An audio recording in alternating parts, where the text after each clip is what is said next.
नमस्कार। हनुमान जी की पूजा कैसे की जाए कि उसका पूरा पूरा फल मिले? आज हम इसी पर बात करने वाले हैं, बिल्कुल सरल और सीधे तरीके से। हम में से कई लोग मन की शांति और घर की समृद्धि के लिए हनुमान जी की शरण में जाते हैं। लेकिन एक सवाल अक्सर मन में आता है कि क्या पूजा करने का कोई सबसे असरदार, सबसे प्रभावशाली तरीका भी है? तो चलिए आज इसी सवाल का जवाब ढूंढने की कोशिश करते हैं।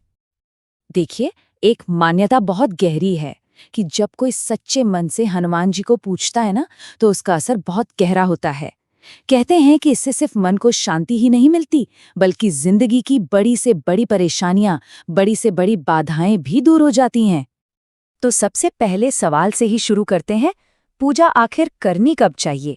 क्या कोई खास दिन या समय है? जी हाँ, धार्मिक ग्रंथों में इसके लिए कुछ खास दिन और समय बताए गए हैं। वैसे तो देखिए, भक्ति के लिए हर दिन ही शुभ होता है, लेकिन मंगलवार और शनिवार, इन 2 दिनों का एक खास महत्व है। मंगलवार का दिन तो हम सब जानते हैं, हनुमान जी को ही समर्पित है।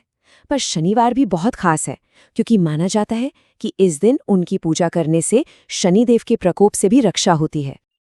ठीक है, तो दिन तो तय हो गए, पर अब सवाल ये उठता है कि क्या दिन का कोई खास पहर भी है? मतलब कोई ऐसा समय जब पूजा का फल सबसे ज्यादा मिलता हो? चलिए पता करते हैं। शास्त्रों की माने तो दिन में 2 ऐसे समय हैं जिन्हें पूजा के लिए सबसे अच्छा, सबसे शुभ माना गया है। आप कह सकते हैं कि ये वो 2 पहर हैं जब आध्यात्मिक ऊर्जा अपने चरम पर होती है।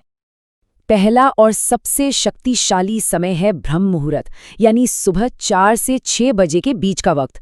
ये समय खास तौर पर स्टूडेंट्स के लिए बहुत अच्छा माना जाता है, क्योंकि कहते हैं कि इससे मन शांत होता है और कंसंट्रेशन बढ़ता है। और दूसरा शुभ समय है सूर्योदय के ठीक आसपास का।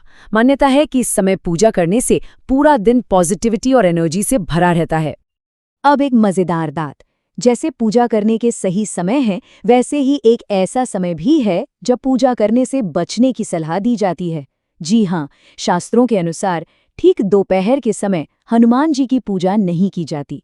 हाँ, शाम को पूजा कर सकते हैं, लेकिन सुबह की पूजा का महत्व हमेशा ज्यादा बताया गया है।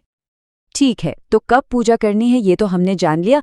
अब बात करते हैं कि पूजा के दौरान हमें क्या-क्या करना चाहिए, यानी सही तरीका क्या है। तैयारी की बात करें तो कपड़ों को लेकर नियम बहुत सरल है, पर बहुत जरूरी भी। तन और मन की पवित्रता के लिए हमेशा साफ धुले हुए कपड़े ही पहनने चाहिए, और हो सके तो लाल रंग के कपड़े पहने। ये बहुत शुभ माना जाता है, क्योंकि ऐसा कहते हैं कि ये हनुमान जी का प्रिय रंग है। और अब आते हैं एक बहुत ही जरूरी हिस्से पर, कि पूजा में क्या नहीं करना चाहिए। कौन सी ऐसी आम गलतियां हैं जिनसे हमें बचना चाहिए ताकि पूजा की पवित्रता बनी रहे। भक्ति के रास्ते में कुछ नियमों का पालन बहुत जरूरी हो जाता है, जैसे पूजा करते समय काले रंग के कपड़े ना पहने। कई भक्त तो मंगलवार के दिन नमक खाने से भी परहेज करते हैं, और ये तो खैर हम सब जानते हैं कि मांस या शराब जैसी चीजों का सेवन करके मंदिर कभी नहीं जाना चाहिए। एक और जरूरी बात, परिवार में किसी के जन्म या मृत्यु के बाद जो सूतक काल लगता है, उस दौरान भी पूजा पाठ नहीं किया जाता, क्योंकि उसे अशुद्धि का समय मानते हैं। और सच कहूं तो इन सारे नियमों का जो सार है वो इस एक सोच में छिपा है। इन सब का मकसद डराना नहीं है, बिल्कुल नहीं। मकसद है भक्ति के लिए एक पॉजिटिव और अनुशासित रास्ता दिखाना, जिससे हमारा अनुभव और भी गहरा हो सके। और आखिर में ये सारे नियम, ये सारे रीति रिवाज हमें एक बहुत गहरे सवाल पर लाकर खड़ा कर देते हैं कि इन सबसे ऊपर, इन सबसे परे सच्ची भक्ति का असली मतलब क्या है।